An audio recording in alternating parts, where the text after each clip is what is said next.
បាទជំរាបសួរពុកម៉ែបងប្អូនទាំងអស់គ្នាដែលតែងតែតាមដាននិងទស្សនានៅវីដេអូនៃការចែករំលែកផ្សេងពីខ្ញុំ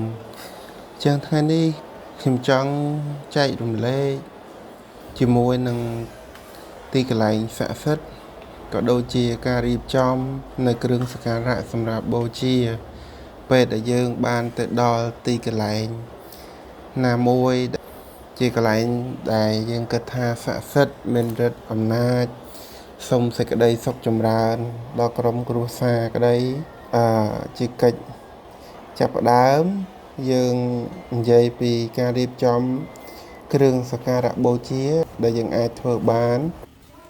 ឧទាហរណ៍ថាយើងបានទៅលេងប្រាសាទនានានៅក្នុងតំបន់អង្គរជាដើមដូចជាប្រាសាទអង្គរតូចកំពូលបាកានកន្លែងលោកតារាជលោកតាពេជ្រតាគូតាលឹកអញ្ចឹងគ្រឿងសក្ការៈដែលយើងរៀបចំនោះមានម្លូស្លាបរិយទៀនធូបផ្កាស្ករគ្រាប់យើងដាក់5ទៅ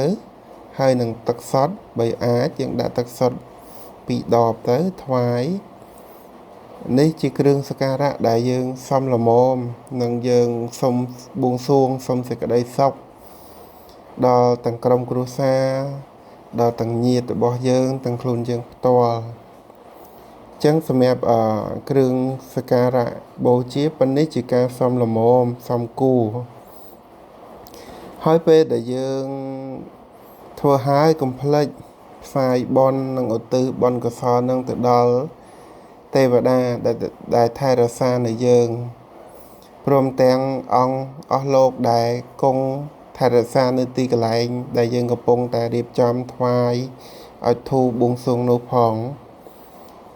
ដោយយើងសូមជូននៅបន់កុសលទៅដល់ដែលយើងបានធ្វើនេះឧទ្ទិសចំពោះទៅដល់អស់លោកដែលគង់ថែរក្សានៅទីនេះនិងទេវតាដែលថែរក្សានៅខ្ញុំនិងសម្ដេចព្រះគ្រូដែលកាន់ខ្នងរួមមុខនៅខ្ញុំអញ្ចឹងក៏សូមឲ្យអស់លោកមកអនុមោទនាទទួលនៅបុណ្យដែលខ្ញុំកណាធ្វើដោយសេចក្តីជ្រះថ្លាដោយចំណែកស្មើនឹងខ្ញុំបកករណាដើម្បីសម្រេចនៅសេចក្តីប្រាថ្នាមួយទៀតតកតងនឹងការរៀបចំនៅរូបសំណាកដាក់តាមកន្លែងតំបន់ផ្សេងក៏ដូចជាការគោរពបូជា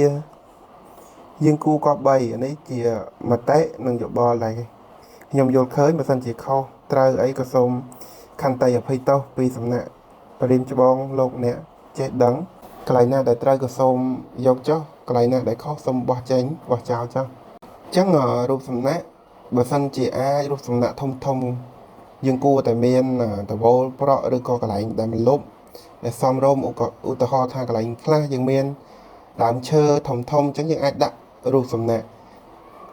ដោយអត្តវលខ្លះក៏បានប៉ុន្តែកន្លែងខ្លះទៀតយើងគួរតែដាក់តវលសមរម្យមើលទៅជាកន្លែងដែលយើងអាចថាគួរនឹងគោរពនេះគ្រាន់តែជាការយល់ឃើញបើសិនជាបងប្អូនគិតថាត្រូវក៏ទទួលយកចុះបាទហើយចំពោះការចែករំលែករបស់ខ្ញុំនេះមានតែប៉ុណ្្នឹងទេបើសិនជាមានឱកាសពេលវេលាក្រោយខ្ញុំនឹងចែករំលែកបន្តទៀតបាទជាមួយនឹងក្បួនផ្សេងតទៅមួយក្បួនបុរាណខ្មែរ